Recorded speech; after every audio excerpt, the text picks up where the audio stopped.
Shalom, smart people. Selamat berjumpa lagi dengan saya, Arthur Sahetapi. Saudara-saudara, kita sudah melewati 3 pertemuan bersama ya di dalam membahas pengajaran-pengajaran Kristus, saudara-saudara.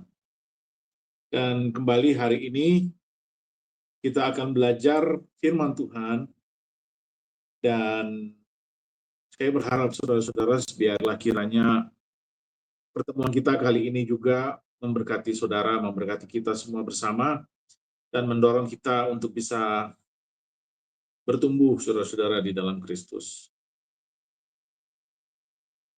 Tema hari ini saya akan bicara tentang berakar di dalam kasih dan pengampunan.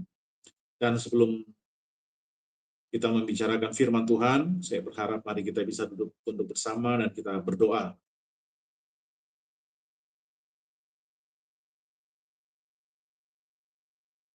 Ya Tuhan yang mempunyai firman,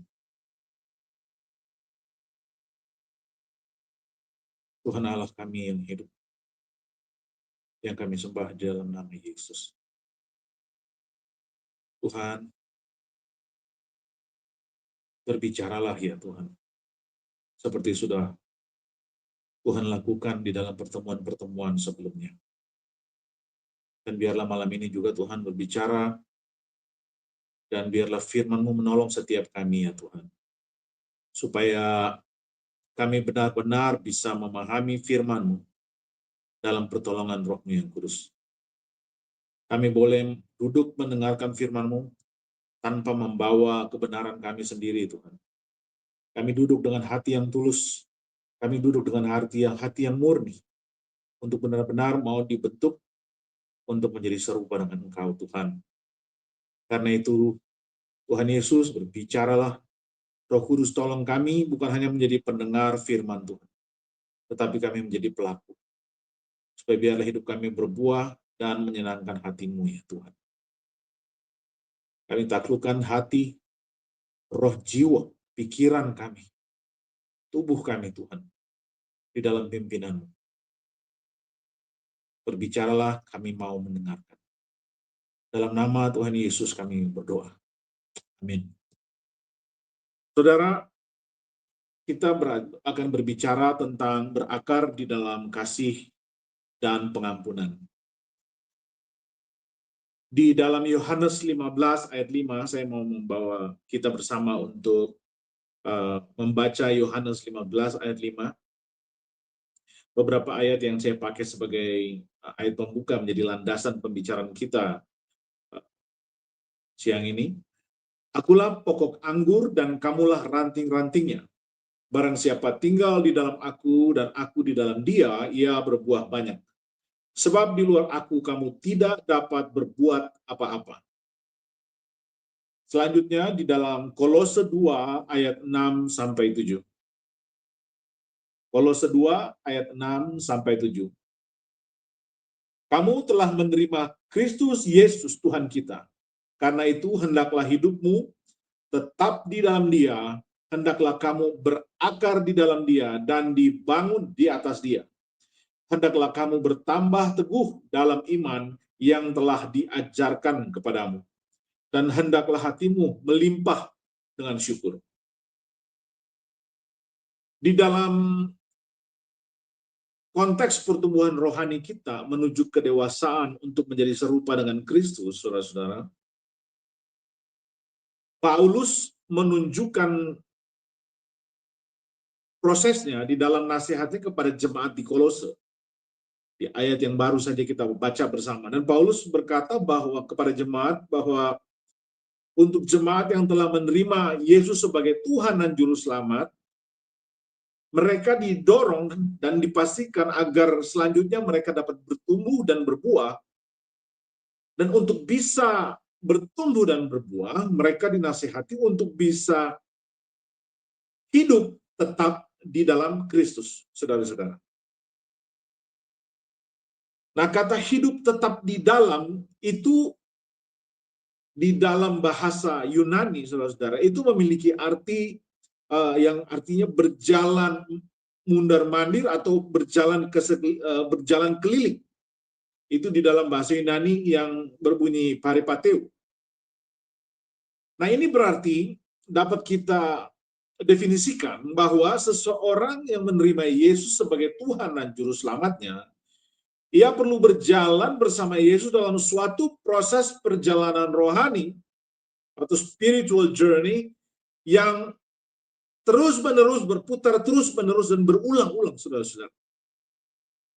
Atau dengan kata lain, Kristus akan menuntun kita mengikuti sebuah perjalanan rohani yang bersifat pengulangan atau yang bersifat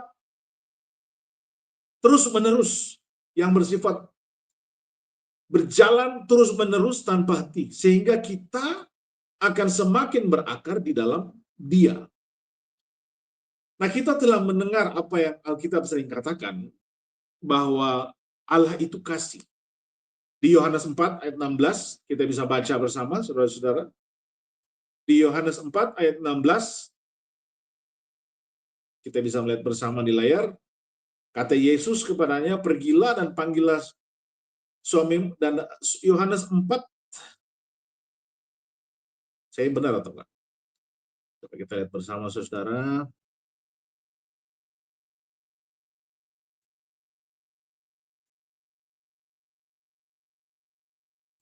Ya, 1 Yohanes 4, sorry. 1 Yohanes 4 ayat 16.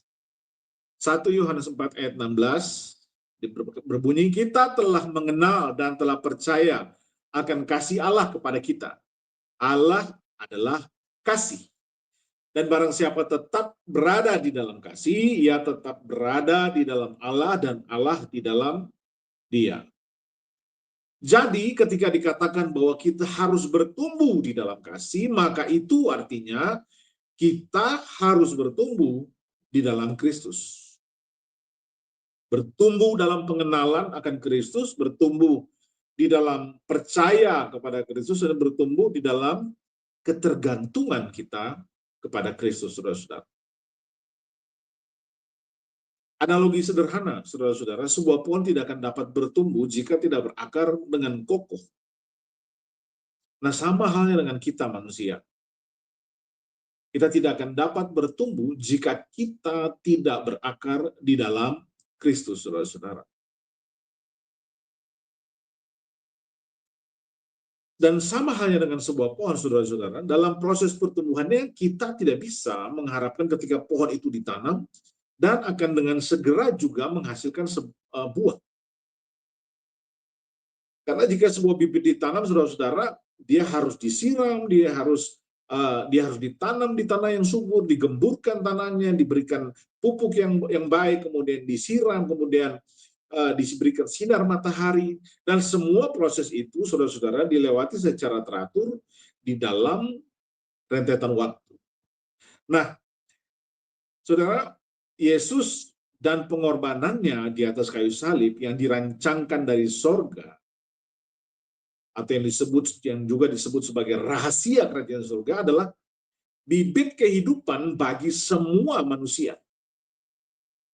Nah, bibit ini ditaburkan kepada tanah hati manusia, dan ada bibit yang kita tahu mati karena tanah hatinya menolak untuk percaya, dan ada juga bibit yang bertumbuh karena tanah hati manusia itu menerima firman kebenaran itu dengan tulus dan percaya, saudara-saudara. Dan di dalam proses pertumbuhan itu, seperti yang dikatakan tadi, ya, di dalam bahasa aslinya itu, saudara-saudara, bahwa paripateo, proses pertumbuhan untuk berjalan itu akan terus-menerus berjalan, terus-menerus berlangsung, dan di dalam proses waktu itu, ketika kita terus terhubung dengan Kristus dan tertanam di dalam firman-Nya, di dalam Kristus, maka kemudian kehidupan kita akan menghasilkan buah-buah pertobatan itu, saudara-saudara.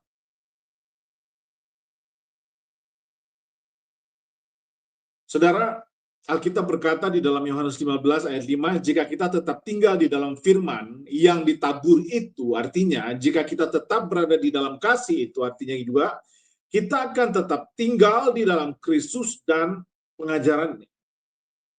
Dan selanjutnya itu akan menghasilkan buah-buah pertobatan yang akan kelihatan di dalam hidup kita, saudara. Saudara, pohon kehidupan kita akan bertumbuh dan berbuah. Sebab kita berakar di dalam Kristus. Kita tetap terhubung di dalam Kristus. Berakar, bertumbuh, dan berbuah hanya akan terjadi dalam suatu proses jika kita berakar di dalam Kristus. Sekali lagi saya katakan, kita terhubung dengan Kristus. Nah, itu sebabnya saudara-saudara, kita tidak bisa memisahkan diri kita dengan firman. Kita tidak bisa melepaskan diri dari membaca Alkitab. Kita tidak bisa melepaskan diri dari pertemuan-pertemuan ibadah. Kita tidak bisa melepaskan diri dari terhubung di dalam komunitas orang percaya, saudara-saudara. Karena di sana kita akan terus-menerus ya mendengarkan pengajaran-pengajaran Allah di dalam firman-Nya. Dan semua manusia di dalam sejarah yang tercatat di dalam kitab, saudara-saudara, seseorang hanya dapat mengenal Allah. Seseorang hanya dapat menghormati Allah jika dia mengenal Allah. Nah, dalam proses untuk menghormati dan mengenal Allah, kita telah mendengar, telinga kita telah mendengar kebenaran, kita kemudian harus berakar di dalam kebenaran itu, dan kemudian kita akan bertumbuh dengan melakukan firman Tuhan yang akan menghasilkan buah-buah pertobatan, saudara-saudara. Saudara, Allah merancangkan kita untuk terhubung dengan Kristus agar kita hidup, agar dosa kita diampuni, dan agar kita tidak mendapatkan murka Allah. Nah, itu alasan mengapa kita harus tetap tinggal di dalam Kristus, saudara-saudara. Saya mau kita bersama membuka di dalam Kolose 2 ayat 6, Kolose 2 ayat 6 sampai 7. Mari bersama kita membacanya, saudara-saudara. Kolose 2 ayat 6 sampai 7. Kamu telah menerima Kristus Yesus Tuhan kita, karena itu hendaklah hidupmu tetap di dalam Dia. Hendaklah kamu berakar di dalam Dia dan dibangun di atas Dia. Hendaklah kamu bertambah teguh di dalam iman yang telah diajarkan kepadamu, dan hendaklah hatimu melimpah dengan syukur. Saudara-saudara, ini firman yang sangat baik, ya.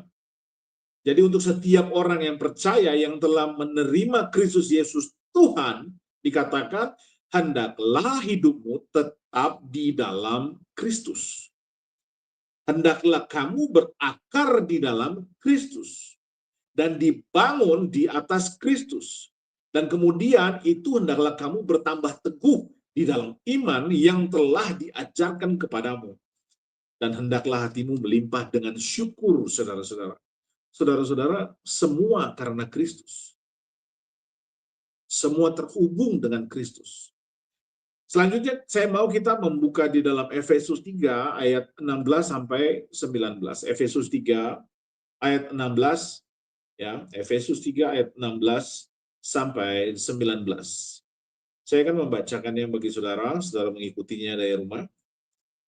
Aku berdoa supaya ia menurut kekayaan kemuliaannya menguatkan dan meneguhkan kamu oleh rohnya di dalam batinmu, sehingga oleh imanmu Kristus diam di dalam hatimu, dan kamu berakar serta berdasar di dalam kasih. Aku berdoa supaya kamu bersama-sama dengan segala orang kudus dapat memahami betapa lebarnya dan panjangnya dan tingginya dan dalamnya kasih Kristus, dan dapat mengenal kasih itu sekalipun ia melampaui segala pengetahuan. Aku berdoa supaya kamu dipenuhi di dalam seluruh kepenuhan Allah. Saudara-saudara, di ayat 16 kita membaca, aku berdoa supaya ia, Kristus, menurut kekayaan kemuliaannya menguatkan dan meneguhkan kamu oleh rohnya di dalam batinmu, saudara-saudara. Kata batin yang diteguhkan oleh Roh Kudus berarti bicara peneguhan yang dilakukan terhadap perasaan, terhadap pikiran, dan terhadap maksud-maksud yang ada dalam diri kita, saudara-saudara. Sehingga makin lama kita makin tunduk terhadap pengaruh dan pengarahan dari Roh Kudus yang mendorong kita dan yang menyatakan kuasanya melalui kita dalam cara yang lebih besar, saudara-saudara. Saudara-saudara, peneguhan ini penting dan memiliki tujuan. Nah, tujuan pertama di dalam yang dimaksudkan dari Efesus 3, 16, 19 tadi, peneguhan di dalam batin itu tujuannya pertama, saudara-saudara, supaya Kristus dapat memantapkan kehadirannya di dalam hati kita. Peneguhan itu untuk memantapkan posisi Kristus di dalam diri kita, saudara-saudara. Ya, saudara-saudara bisa perhatikan dan membandingkan dari Efesus 3 tadi, 16 sampai 19, saudara bisa membandingkannya juga dengan Roma 8 ayat 9 sampai 10. Ya.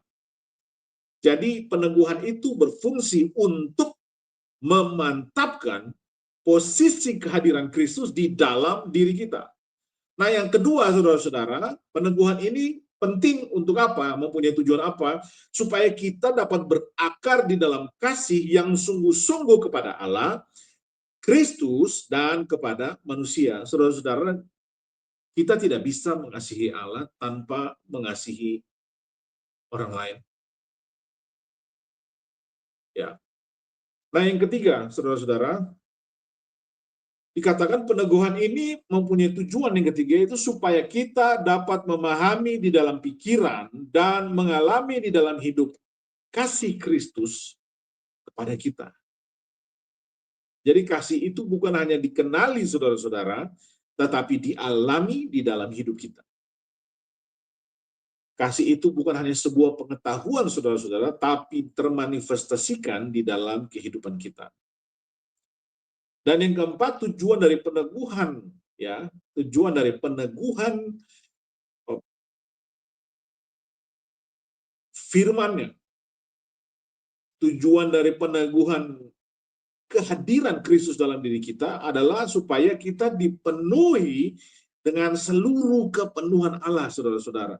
Yaitu supaya kehadiran Allah sedemikian rupa itu memenuhi kita, sehingga kita hidup mencerminkan, ya, dari batin dan kodrat kita dan sifat kita, yang mencerminkan apa yang menjadi sifat Kristus Yesus Tuhan, saudara-saudara. Nah,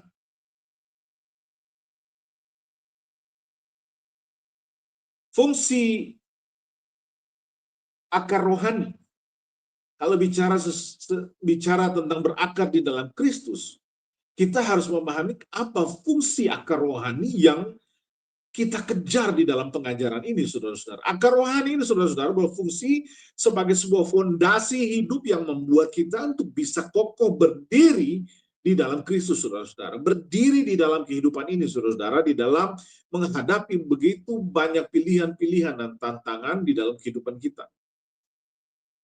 Dan akar rohani itu juga berfungsi sebagai alat untuk menghisap, saudara-saudara, perhatikan, untuk menghisap nutrisi dari Kristus yang ada di dalam hidup kita. Nutrisi-nutrisi yang dihadirkan oleh Roh Allah di dalam diri kita, saudara-saudara.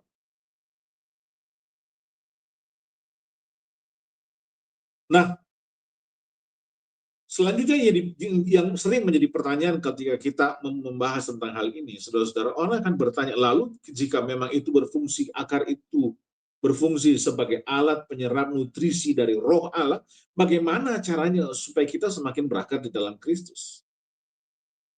Nah, pertanyaan ini, saudara, kita bisa menjawabnya dengan apa yang dikatakan di dalam Yohanes 8 ayat 31 sampai 32. Saudara, kita buka bersama, dan kita baca bersama. Yohanes 8 ayat 31 sampai 32. Perhatikan, saudara-saudara. Yohanes 8 ayat 31, maka katanya kepada orang-orang Yahudi yang percaya kepadanya, jikalau kamu tetap dalam firman-Ku, jika kamu benar-benar adalah murid-Ku, selanjutnya, ya, dan kamu akan mengetahui kebenaran, dan kebenaran itu akan memerdekakan kamu. Nah, saudara-saudara, bagaimana kita berakar di dalam Kristus?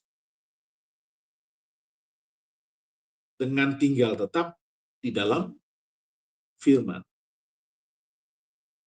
Saudara-saudara, kata tetap di dalam Kristus, ya, itu sejajar sebenarnya dengan perkataan yang mengatakan, atau alinea yang mengatakan bahwa tetap di dalam firman.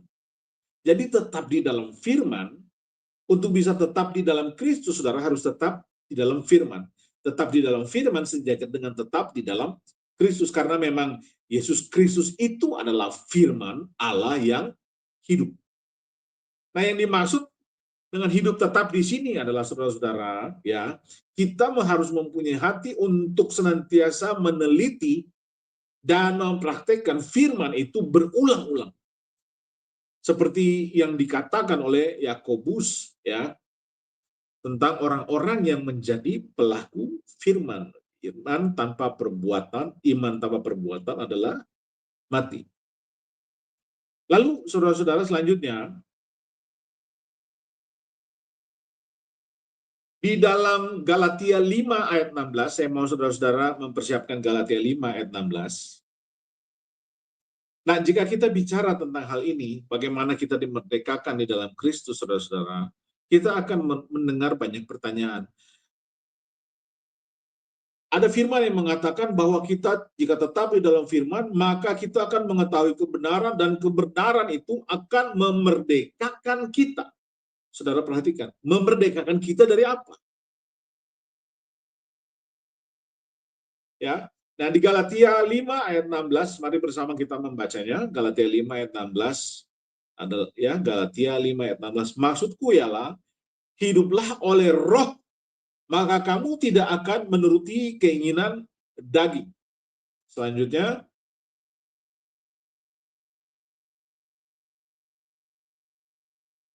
sebab keinginan daging berlawanan dengan keinginan roh, dan keinginan roh berlawanan dengan keinginan daging. Karena keduanya bertentangan sehingga kamu setiap kali tidak melakukan apa yang kamu kehendaki. Saudara-saudara, di Galatia 5 ayat 1 sampai 6, saudara perhatikan. Ya, di Galatia 5 ayat 1 sampai 6, supaya kita sungguh-sungguh merdeka, Kristus telah memerdekakan kita. Karena itu berdirilah teguh dan jangan mau lagi dikenakan kup perhambaan. Saudara, yang kita baca sebelumnya adalah begitu banyak beban dosa, perhambaan terhadap segala macam hal yang menjauhkan kita daripada Kristus. Nah, tujuan kita berakar di dalam Kristus, tinggal tetap di dalam Kristus, supaya kita sungguh-sungguh dapat dimerdekakan dari kup perhambaan. Ya, perhatikan, supaya kita sungguh-sungguh merdeka, Kristus telah memerdekakan kita. Karena itu berdirilah teguh dan jangan mau lagi dikenakan kup perhambaan. Ya, saudara-saudara, ini hal yang sering kita baca, tetapi kadangkala kita tidak selalu bertanya, kalau saya mengikut Kristus, lalu saya merdeka dari apa? Saya bebas dari apa? Dari dosa, bukan hanya dosa, saudara.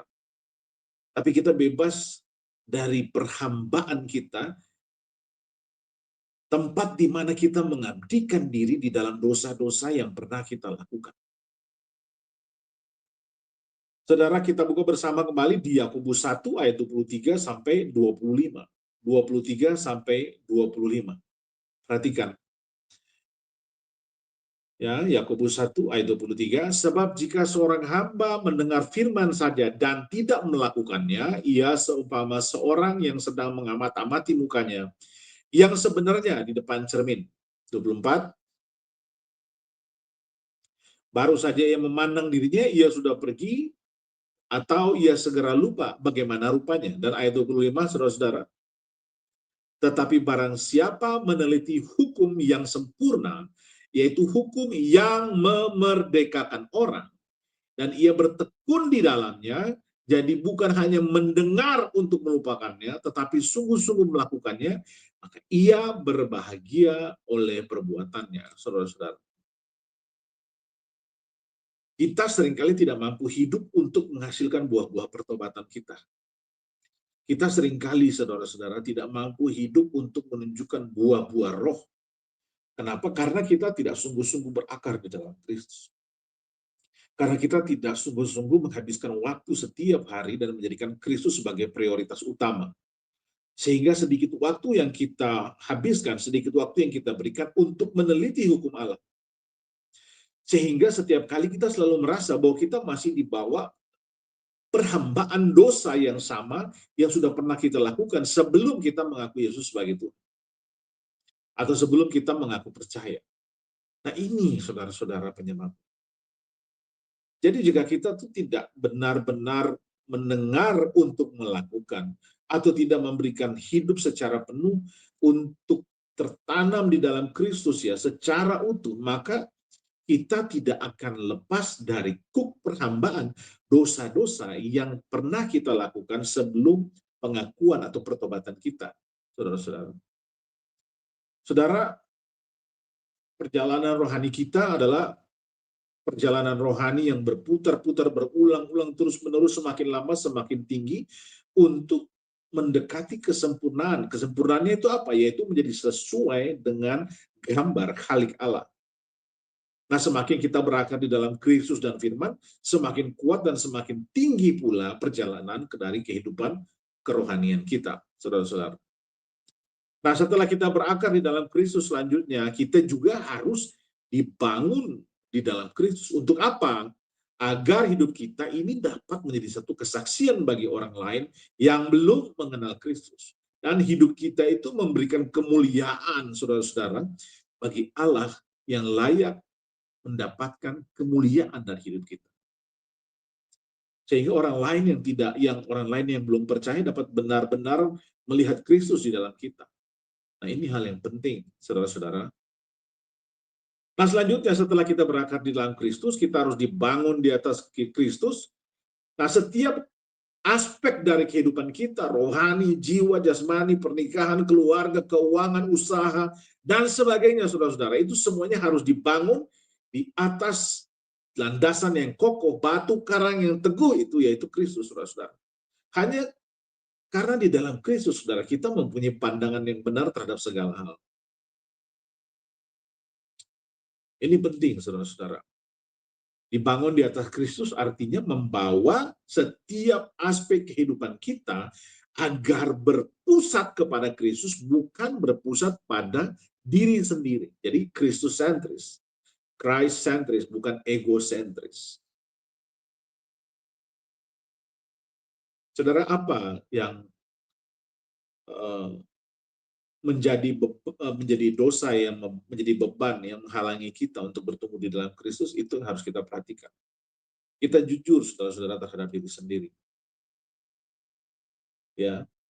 Jadi setelah kita mendengarkan firman, kita berakar di dalam Kristus, kita bertumbuh di dalam Kristus, kita berbuah dan menghasilkan buah-buah pertobatan, saudara-saudara. Nah, selanjutnya, tahukah saudara mengapa kita harus berakar di dalam pengampunan?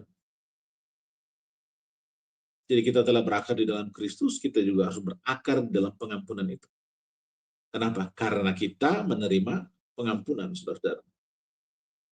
Dan jika kita mau melihat kembali ke belakang, saudara-saudara ya, kita melihat ke belakang, kita telah mengenal dan mendengar tentang bagaimana Allah mengajarkan banyak hal terhadap bangsa Israel untuk senantiasa dan memberikan begitu banyak bentuk persembahan sebagai penebusan dan pengampunan atau penyucian dosa-dosa mereka. Di dalam pertemuan kita sebelumnya, kita sudah berbicara tentang bea 2 dirham yang terkait dengan bea bait Allah atau yang disebut dengan bea penebusan dosa, bea pengampunan dosa, saudara-saudara. Ya, penebusan nyawa, saudara-saudara. Nah, dalam bentuk persembahan untuk pengampunan dosa itu adalah suatu penggambaran dari pengampunan sempurna yang akan dilakukan oleh Kristus. Nah, di dalam kehidupan perjalanan bersama Kristus, saudara-saudara, dalam setiap mujizat yang dilakukannya, pengampunan adalah format utama yang digunakan oleh Kristus karena dosa adalah masalah pertama. Masalah paling penting, saudara-saudara. Dan salib itu adalah pusat dari proses pengampunan itu. Tempat di mana semua umat manusia mendapatkan pengampunan dari dosa yang membawa pada kematian kekal. Ya, jadi yang menjadi program utama surga adalah pengampunan dosa dan penebusan nyawa, saudara-saudara. Jadi tidak mungkin jika kita mengatakan bahwa kita berakar di dalam Kristus, bertumbuh di dalam Kristus, namun kita tidak dapat meresapi mengenai hal pengampunan ini, saudara-saudara. Kenapa? Sebab kita yang mengaku percaya telah menerimanya. Saudara perhatikan di dalam Lukas 17 ayat 3 sampai 4. Kita buka bersama, Saudara. Lukas 17 ayat 3 sampai 4. Mari bersama kita membaca di layar ya. Oke. Lukas 17 ayat 3 sampai 4 ya. Jagalah dirimu. Jikalau saudaramu berbuat dosa, tegurlah dia. Dan jikalau ia menyesal, ampunilah dia. Selanjutnya ayat 4. Bahkan jikalau ia berbuat dosa terhadap engkau 7 kali sehari dan 7 kali ia kembali kepadamu dan berkata, aku menyesal, engkau harus mengampuni dia. Nah, saudara-saudara, perikop ini sering kita dengar, ya, sering kita dengar bagaimana pengampunan itu harus diberikan 70 kali 7 kali. Nah, ini sama dengan saudara tahu cerita, ya, perumpamaan menceritakan seorang hamba yang tidak mengenal belas kasih ketika seorang raja menagih hutang seorang hambanya sebanyak 10.000 talenta. Nah, hamba tersebut tidak mau melunasi utang-utangnya, maka sang raja memerintahkan supaya ia dijual beserta anak istrinya, segala miliknya untuk membayar hutangnya, saudara-saudara. Nah, hamba tersebut memohon belas kasihan dari sang raja. Dan sang raja mengabulkannya serta menghapuskan hutangnya, saudara-saudara. Saudara, di dalam 1 talenta itu setara dengan 6.000 dirham. Atau beratnya 1 talenta Yunani itu sekitar 26 kg perak. Nah, jika diuangkan hari ini sekitar 300 juta rupiah. Nah, namun pada waktu itu 1 talenta itu setara dengan upah 20 tahun bekerja, saudara-saudara. Nah, jika dihitung dalam UMR negara kita, itu artinya 2 juta rupiah dikali, kalau masih 2 juta ya, 2 juta rupiah dikali 12 bulan, dikali 20 tahun, sama dengan 480 juta. Nah, jika dikalikan dengan 10.000 itu berarti 4,8 triliun rupiah, kurang lebih. Nah, itu setara orang bekerja berapa tahun itu sudah. Nah, penggambaran dari besarnya utang kita inilah. Ini adalah penggambaran besarnya hutang kita kepada Tuhan yang mustahil untuk bisa dibayarkan. Saudara, kalau bunyinya triliun untuk berapa lama, saudara-saudara? Tidak semua orang punya uang sebanyak itu. Dan jika seseorang dalam utang sebesar itu, terus kemudian ada seorang raja yang mengatakan, aku mengampuni dosamu dari hutang-hutangmu. Itu, saudara-saudara, besarnya, penggambaran dari betapa besarnya dosa kita di hadapan Allah. Nah, selanjutnya kalau saudara mau bandingkan dengan seorang hamba yang kemudian berhutang kepada hamba yang sudah diampuni tadi, ya, itu di Matius 18 ayat 28 diceritakan ya, saudara-saudara. Nah, orang yang diampuni telah menerima pengampunan. Kemudian dia punya teman, ada yang berhutang kepadanya, ya, dan itu hutangnya itu lebih kecil. Yang jika dikalkulasi nilainya cuma hanya 10 juta rupiah. 10 juta rupiah dikalikan dengan jumlah triliunan tadi, saudara-saudara. Nah, seringkali kita menganggap bahwa dosa teman kita, dosa orang lain, ya, dosa sesama kita itu terlalu berat untuk bisa diampuni. Dan kita menghabiskan waktu bersama dalam waktu yang cukup lama untuk memikirkan kesalahan-kesalahan itu sampai kemudian membuat hati kita menjadi tawar dan pahit. Kita lupa bahwa dosa kita lebih besar dari dosa orang itu terhadap kita. Dosa kita terhadap Allah jauh lebih besar daripada segala dosa yang orang bisa lakukan untuk kita, saudara-saudara. Sekali lagi, dosa yang kita lakukan di hadapan Allah selalu akan jauh lebih besar dibandingkan dosa orang lain yang bisa mereka lakukan terhadap kita. Bahkan sekalipun mereka membunuh kita.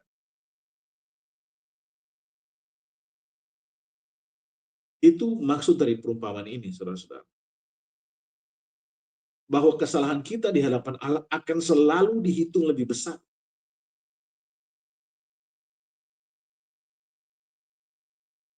dibandingkan dosa orang lain yang mungkin orang lain akan lakukan terhadap kita. Jadi kalau kita memperhatikan perumpamaan itu, saudara-saudara, kita harus bisa mengerti dan berpikir bahwa dan selalu mengingat bahwa itu perumpamaan yang membuat kita harus selalu sadar, saudara-saudara, bahwa dosa kita itu harusnya tidak bisa diampuni. Saya ingat ada satu statement dari gembala yang pernah membimbing saya, kemudian dia mengatakan begini, orang lain tidak berhutang apa-apa terhadap kita. Tetapi kita ini telah menerima begitu banyak pengampunan, sehingga kitalah yang bertanggung jawab untuk bersikap baik terhadap orang lain. Mengenai orang lain dengan sikapnya terhadap kita, itu tanggung jawab dia terhadap Allah. Nah, kita ini harus hidup di dalam tanggung jawab kita terhadap Allah sebagai orang percaya yang sudah menerima pengampunan. Karena itu, bagaimana respon kita terhadap sesama kita, itu harus diingat dari sudut pandang perumpamaan ini. Ya, jadi saudara bisa bayangkan betapa besar dan baiknya Tuhan kita sehingga mau mengampuni dan menghapuskan nilai-nilai dari dosa kita yang terlalu besar dan tidak mungkin dapat kita hapus sendiri, saudara-saudara. Dalam berbagai jenis macam korban pengampunan, korban penebusan. Alkitab berkata di bawah kolong langit ini tidak ada nama yang di dalamnya kita dapat diampuni dosa, dapat diselamatkan, saudara, hanya di dalam nama Yesus. Nah, jadi saudara, kita harus benar-benar bisa meresapi hal ini, saudara-saudara, supaya kita benar-benar tahu bahwa kita layak menenggelamkan diri atau membenamkan diri untuk benar-benar berakar di dalam Kristus, ya, supaya kita benar-benar memahami pengampunan seperti apa yang kita jalani, saudara-saudara. Nah, saudara-saudara, inilah alasannya mengapa kita harus berakar di dalam kasih dan pengampunan. Kasih yang kita terima dari Kristus, pengampunan yang kita terima dari Kristus. Berakar di dalam kasih dan pengampunan berarti kita berakar di dalam Kristus. Nah, itulah saudara-saudara yang menjadi alasan, yang menjadi pokok pikiran dan pengajaran dari firman yang kita dengarkan hari ini, saudara. Jadi, kita harus berakar di dalam Kristus dan di dalam pengampunannya. Karena itulah yang sebabnya, saudara-saudara, kita masih hidup sampai hari ini. Dan telinga kita masih mendengarkan kebenaran-kebenaran yang mengajarkan banyak hal kepada kita, saudara-saudara. Karena Kristus, ya, karena kasih Kristus dan pengampunannya, kita telah berpindah dari kematian kekal kepada kehidupan yang kekal, saudara-saudara. Jadi ketika mulut kita mengaku bahwa Kristus Yesus sebagai Tuhan,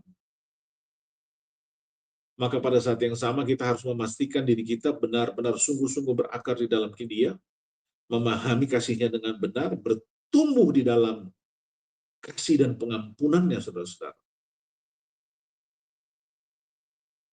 Dengan begitu kita tidak lupa, saudara-saudara, kita ini berasal dari mana.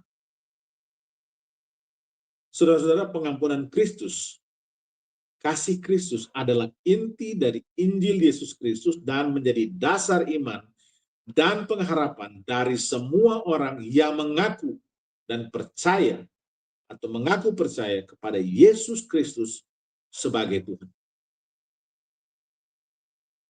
Saudara, saya berharap supaya biarlah kiranya firman yang bersama kita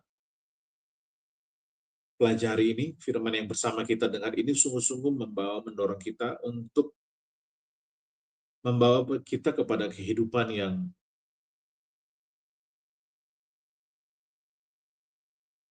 lebih baik, saudara. Karena kita tidak bisa hanya menjadi pelaku firman, kita akan hidup seperti orang-orang yang membohongi diri sendiri, yang dikatakan hanya bisa melihat wajahnya, ya di cermin, kemudian pergi dan lupa. Kita harus menjadi orang-orang yang sadar, yang tahu diri, yang telah menerima pengampunan, tapi kemudian kita hidup di dalam kasih itu, kita hidup di dalam pengampunan itu, dan kita melakukan, kita menerapkannya, kita membagikannya kepada orang lain. Sehingga Kristus benar-benar hidup di dalam kita.